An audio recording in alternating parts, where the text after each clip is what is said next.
Chers zèbres, chers non-zèbres, aujourd'hui je vous parle de moi et de vous et de nous.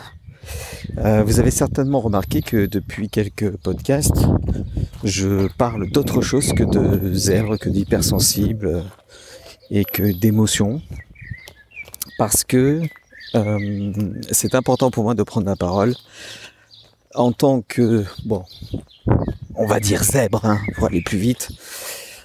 J'imagine que pour vous, la vision d'un zèbre est différente, la vision du monde, avec vos capacités cognitives, parce qu'avec vos qualités, avec vos caractéristiques, avec votre histoire, avec vos appréhensions, vos peurs, vos colères. J'imagine que la vision est un petit peu différente, et je pensais que c'était important de vous en parler aussi, pour qu'on puisse échanger ensemble. Alors oui, je parle d'autre chose.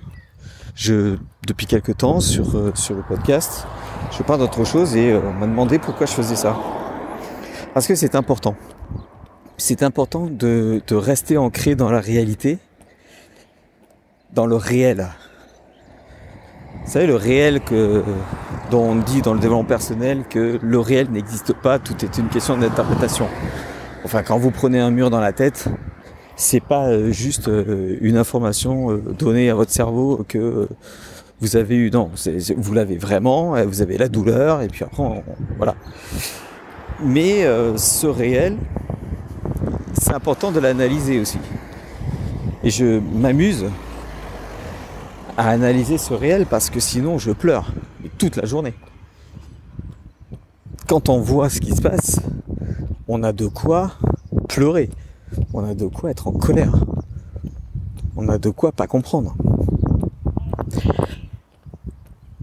Alors vous allez me dire, oui mais bon, franchement, moi je suis bien comme ça, j'ai pas besoin qu'on analyse, d'accord, ok.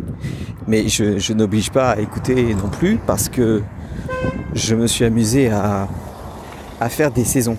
C'est-à-dire que tout le contenu général sur les zèbres, vous l'aurez toujours. Et puis, quand vous verrez marqué sur un podcast avec un titre un petit peu obscur, un petit peu différent, avec une thématique un peu différente par rapport à ce que j'aborde d'habitude, comme, je sais pas moi, les élections, comme les sujets sociétaux, comme, je sais pas moi, tout ce qui s'est passé dernièrement sur le coronavirus, sur la santé en général, sur l'éducation. Il y aura marqué saison 1, exprès, pour dissocier les deux. Je dissocie donc le contenu général d'un contenu un peu plus particulier. Comme ça, vous saurez exactement où est-ce que vous en êtes. Mais ne vous méprenez pas. Ce n'est pas parce que je ne parle pas d'hypersensibilité, je ne parle pas de zèbre, je ne parle pas d'intelligence émotionnelle, que je ne parle pas de CNV, que je ne parle pas d'hypnose, que je ne parle pas de... C'est pas parce que je ne parle pas de ces thèmes que je ne ferai pas un lien avec ces termes. C'est comme ça aussi qu'il faut le voir.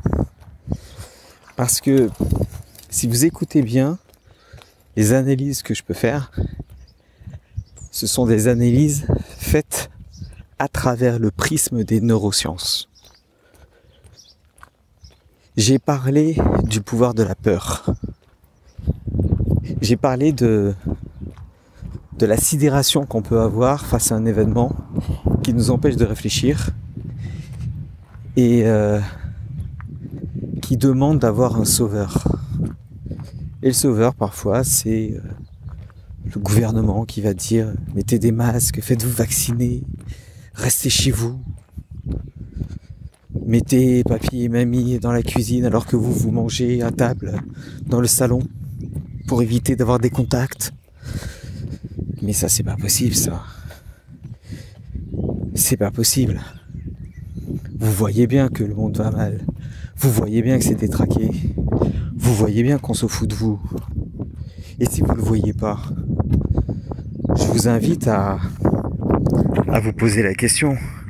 Bon, excusez-moi, il y a beaucoup de vent, je suis obligé de cacher le micro, vous allez peut-être un peu moins bien m'entendre. Je ferai en sorte que vous entendez mieux. Mais vous voyez bien qu'on se fiche de vous. Ça tient pas la route 2 secondes tout ça. Là, on est le 20 mai 2022. Le nouveau gouvernement d'Elisabeth Borne, du Premier ministre. Ah oui, parce qu'on dit la Première ministre maintenant. Voilà. Comme si la langue française n'était pas assez compliquée lorsqu'elle était respectée. On va la compliquer encore plus parce qu'on ne la respecte plus. Parce que Premier ministre, c'est une fonction. Et une fonction, c'est un peu comme un adjectif épicètre. C'est-à-dire c'est ni masculin ni féminin, c'est neutre. Voilà, on disait avant Madame la Premier ministre. Voilà. Madame la Premier ministre, comme on disait Madame la maire, Madame le maire, Madame le directeur, enfin voilà. On disait directrice aussi, remarque, c'est vrai. Mais c'est complètement idéologique parce que là, je vois qu'il y a énormément de femmes, quelques hommes, mais beaucoup de femmes. Alors on verra ce que ça donne.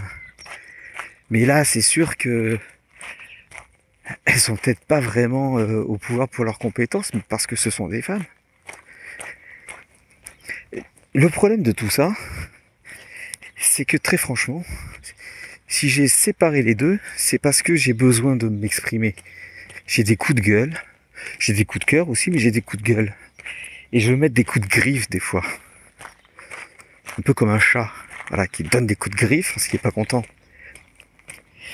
Moi, je trouve que c'est très insultant pour les femmes d'avoir des quotas. Parce que aucune femme qui a eu du pouvoir ne l'a eu en pleurant, ne l'a eu en se plaignant, ne l'a eu en disant que c'était pas juste. Aucune femme de pouvoir, de poigne, n'a eu le pouvoir en minaudant. Non, elles se sont allées l'arracher le pouvoir. Quand vous avez une Margaret Thatcher, une Angela Merkel, toutes ces femmes sont des femmes de poigne. Elles n'ont pas eu besoin d'avoir des quotas pour exister. Après, leur politique, c'est autre chose. Je ne dis pas que la politique de Margaret Thatcher était excellente. Hein. Mais au moins, il n'y avait pas de quotas.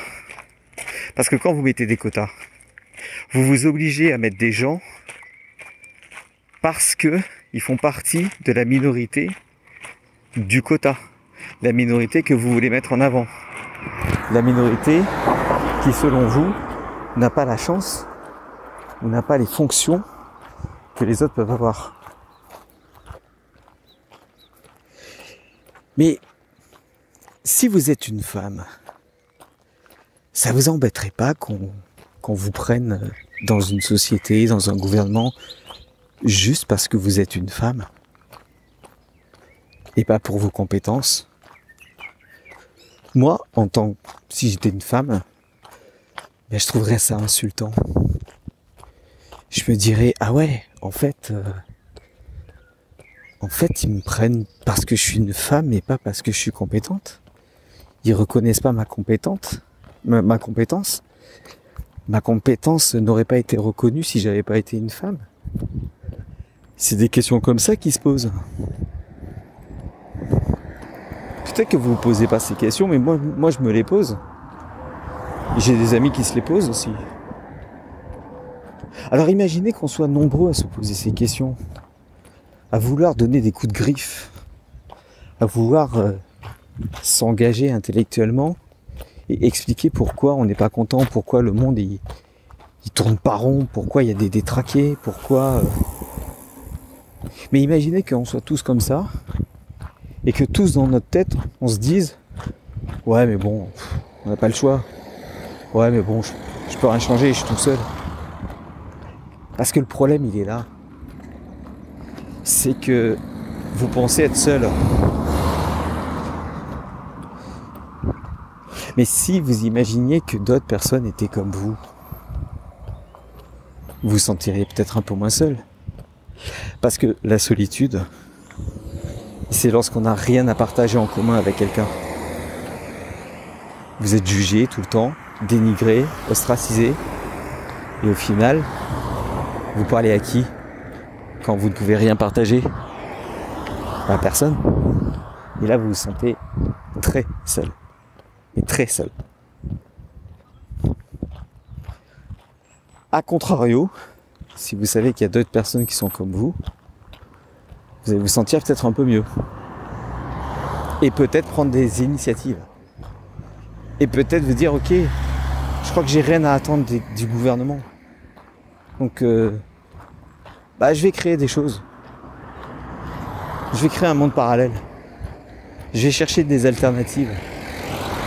Je vais faire des groupes d'intérêt.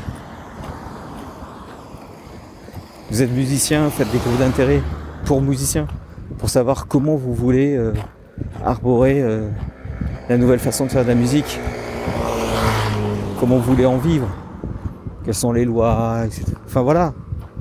Faites pareil pour le milieu médical. Faites des groupes d'intérêt, vous faites des groupes d'intérêt pour les avocats. Vous aviez remarqué quand même que pendant le coronavirus, pendant le confinement, on n'a pas eu besoin de demander aux gens de continuer leur travail.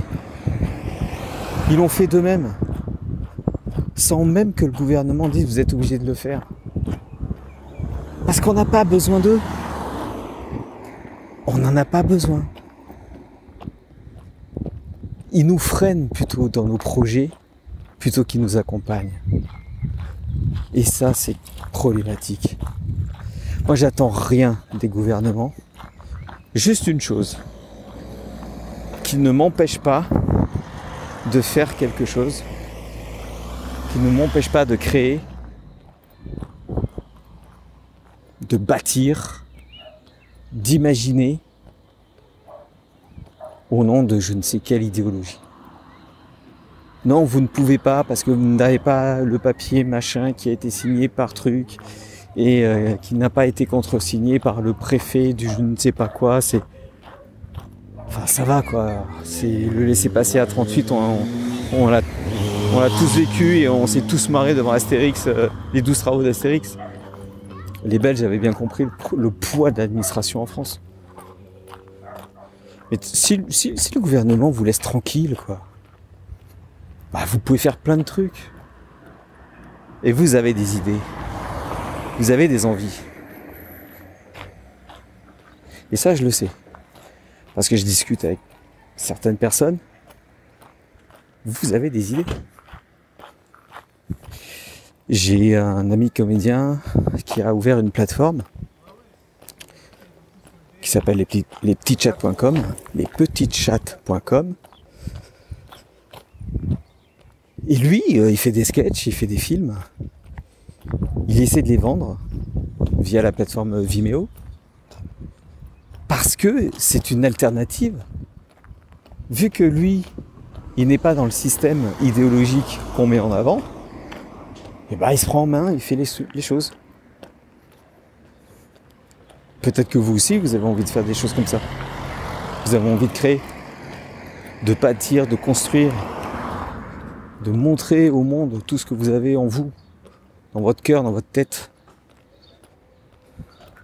C'est pour ça que je parle de tout ça. Cet épisode, il est dans saison 1. Et j'avais même envie de changer de nom juste pour ce podcast. La chaîne Mediatoscope sur YouTube parle de notre société, de la politique, de l'actualité, du traitement de l'actualité, des médias, de vérité, de post-vérité. J'en parle sur cette chaîne YouTube qui s'appelle Mediatoscope. Excusez-moi, il y a encore un peu de vent. Mais en fait, cette chaîne, elle est peut-être aussi dans ce podcast. Quand j'ai imaginé le nom Parole de zèbre, c'est pour parler de zèbre, mais c'est la parole des zèbres. D'un zèbre. Parce qu'apparemment j'en suis un. J'ai pas fait de thèse, j'en sais rien. C'est pas ça le problème. Ce que je vois, c'est que ma façon de penser, de réfléchir, d'aborder les choses, de comprendre, d'analyser, est un peu différente. Je ne dis pas qu'elle est mieux. Je dis qu'elle est différente. Donc j'ai appelé ça parole des zèbres. Voilà ce que je pense des zèbres, voilà ce que je pense de l'hypersensibilité, voilà ce que je pense des émotions. J'ai déjà fait un podcast sur la différence qui existe entre l'hypersensibilité et l'hyperesthésie. J'ai fait un podcast pour montrer la différence entre l'empathie et la compassion. Parce que j'entendais, oui, tu manques d'empathie, vous n'êtes pas empathique, c'est quelqu'un d'empathique, mais en fait on utilise des mots valises comme ça qui ne veulent rien dire. Et c'est important de montrer la distinction, parce que quand on parle le même langage, c'est plus facile de comprendre. Et de se comprendre. Sinon c'est des malentendus, ça va pas.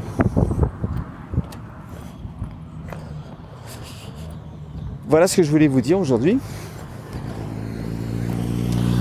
Je fais du coaching, vous le savez, si vous avez besoin de parler. Vous avez un lien juste en dessous, ça s'appelle calendly.com. Vous cliquez dessus et vous avez un calendrier qui va apparaître et là vous choisissez le jour et l'heure à laquelle vous voulez que je vous aide. Et c'est gratuit en plus, donc ne vous privez pas. Je vous dis à bientôt, merci d'avoir écouté ce podcast. Donc je vous rappelle, lorsque c'est marqué saison 1, il y aura plein d'épisodes, mais ce sont des épisodes qui sont un petit peu à part des thématiques que je traite d'habitude sur ce podcast. Voilà, et comme toujours, écoutez ce que je dis, soyez sceptiques et vérifiez à la lumière de votre expérience. Je vous dis à bientôt. Salut les zèbres, bye.